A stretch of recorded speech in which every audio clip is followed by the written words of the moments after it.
perkenankan saya untuk meralat ucapan dari para jaksa.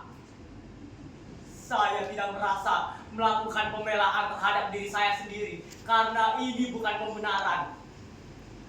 Nama saya Sumarah, usia kurang lebih 36 tahun. Bertahun-tahun saya menjilati kaki orang, hidup dan merangkak di bawah kaki orang. Bertahun-tahun saya tutup mulut saya lipat lidah saya agar tidak berbicara. Karena dia berbicara, itu berarti ancaman. Ancaman bagi perut saya, perut Simbo, dan ancaman pula bagi para majikan di luar sana. Jadi untuk itu, izinkan saya untuk kali ini saja mendongakkan wajah saya dan membuka suara saya. Karena sedari kecil saya tidak pernah berani untuk mendongakkan wajah saya sekalipun di desa Karangsari, desa tempat saya dilahirkan. Orang-orang di sana selalu menatap saya dengan sinis sambil berbisik. Itu semua bermula ketika Pak Kasirin, guru madrasah saya, menerangkan pembunuhan para jenderal itu dilakukan oleh sekelompok manusia yang sangat keji. Mereka benar-benar biadab. Untuk itu dihapus dan dilarang untuk berkembang lagi. Seluruh antek-anteknya mesti dimusnahkan hingga ke akar-akarnya. Loh, bukannya Bapak Sumarah juga terlibat ya? Hah? Pokoknya terlibat? Iya, mas kamu nggak tahu sih. Udah diciduk bapaknya. Hah? Diciduk bapaknya? Loh, anaknya nggak kena? Bapak saya bukan orang yang seperti itu. Bapak saya hanya dituduh, Suliman hanya difitnah.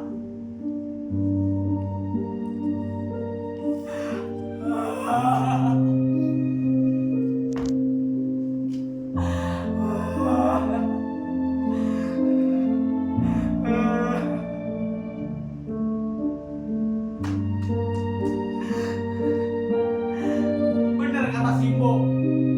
Lagian ngapain sih Bapak pakai berurusan dengan Donoso, pakai jadi usir anak segala.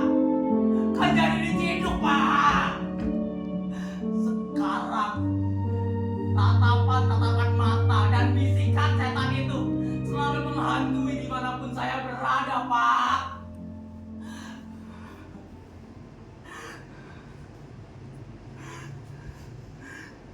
Dahulu orang-orang mengatakan kepada saya bahwa pendidikan itu bisa melepaskan diri dari keterjeratan. Dan saya percaya itu pada awalnya. Selama 12 tahun saya habiskan waktu saya untuk mendengarkan guru-guru berbicara di kelas, mempercayai teori-teori. Kuhafalkan rumus matematika rumit seperti kosinus, tangen, hingga diferensial. Kuhafalkan juga butir-butir Pancasila. Butir-butir Pancasila. Kita harus mengembangkan toleransi. Kita harus mementingkan kepentingan negara di atas kepentingan pribadi. Kita harus musyawarah untuk mufakat. Kita harus hidup hemat, tidak boleh boros. Kita harus begini, kita harus begitu. Di sekolah begini, di sekolah begitu, di sekolah begini harus begini, di sekolah begitu, di sekolah bukan, di luar begini, di sekolah bukan, semuanya menjadi bukan. Semuanya menjadi bukan. Semuanya menjadi bukan. Nemku, rapotku hingga ijazahku tidak bisa berbunyi apa-apa ketika saya melamar kerja. Dan pada saat itu juga cita-cita saya untuk menjadi PNS kandas begitu saja.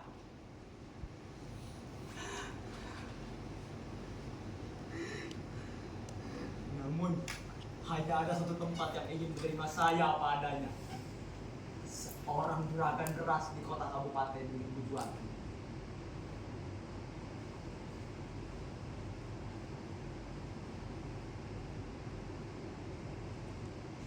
Soalnya di sana saya bekerja sebagai buruh untuk menimbangi beras ini yang sangat berat untuk diantarkan dari desa ke desa. Namun lama-kelamaan, karena Bu Juwati tahu bahwa saya pandai dalam membukukan keuangan, beliau memberikan kepercayaannya kepada saya. Aduh. Sejak saat itu, saya kerjanya hanya duduk saja. Tidak payah lagi mengangkat karung-karung beras yang berat itu. Hari demi hari saya jalan. Suatu ketika saya terkejut karena Pak Lurah dari Karangsari datang ke Bu Juwati untuk menjual berasnya. Berkarung-karung. Ya saya tahu betul, beliau memang punya sawah bengkok. Tapi yang gak mungkin lah hasilnya sebanyak itu. Lagi pula ya, untungnya juga pucat apa kuning lagi. Dari situ juga saya langsung teringat bahwa ketika saya pulang ke Karangsari, Cimo juga pernah ditawarkan untuk menambah beras dengan kualitas yang serupa di kelurahan. Wow, sudah tidak salah lagi ini. Ini sudah pasti beras hasil pembagian. Tak lama dari situ, Pak Lurah yang mengetahui bahwa saya bekerja di sini langsung ke arah saya berjalan. Matanya yang menekankan itu sambil menarik tangan saya dan berbisik. Desum. Aduh, jangan malu-malu. Uang itu di genggaman saya sekarang. Sejak kejadian itu, saya langsung mengetahui jika ada beras dengan kualitas yang serupa, itu berarti ada dua kemungkinan. Yang pertama, itu beras hasil pembagian untuk pegawai. Dan yang kedua, beras sembako.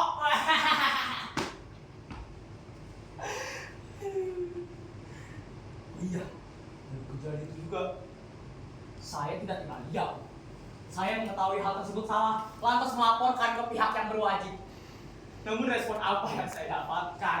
Respon apa yang saya dapatkan? Mereka mencaciku, memakiku, menuduhku telah memfitnah Pak Lurah. Mereka menyebarkan informasi tersebut hingga ke warga-warga desa Karangsari. Hingga mereka ikut menghujat saya dan keluarga saya. Hingga pada akhirnya, saya tidak berani lagi untuk menongakkan wajah saya di sini. Saya memutuskan untuk berdiam diri di kamar. Suatu saat, saya memutuskan untuk bunuh diri saja.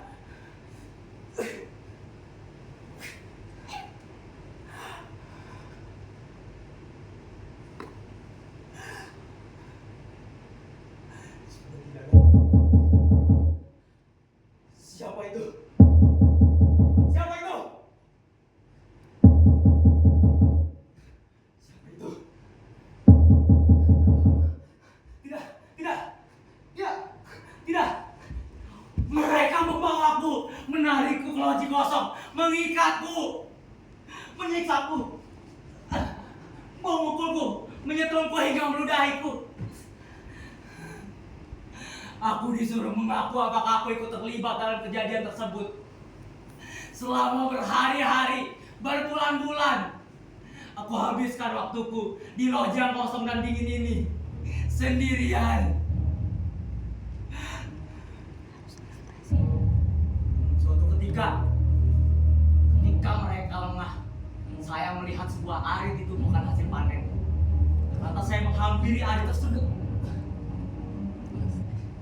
melepaskan ikatan demi ikatan di tubuh saya.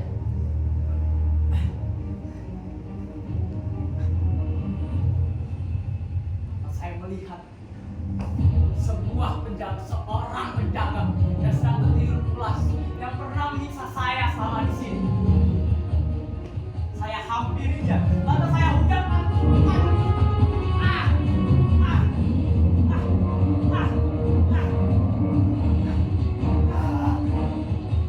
Dia berteriak. Orang-orang datang mengepungku dan membawaku ke sini.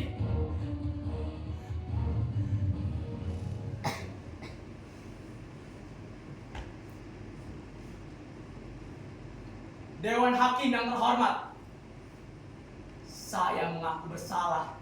Saya rela divonis mati.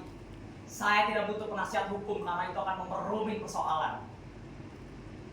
Demi perut kebenaran dapat diputarbalikkan. Demi perut, seseorang dapat menjadi singa bagi orang lain, menerkam dan menancapkan kuku-kukunya di jantung nasib seseorang. Demi perut, hukum dapat diputarbalikkan. Saat orang Suliman meski tidak logis dipenjarakan, namun jika membelanya itu berarti ancaman. Ancaman bagi perutnya, ancaman bagi jabatannya. Maka dari itu, tidak ada seorang pun yang berani untuk menepiskan ketakutannya untuk membelanya.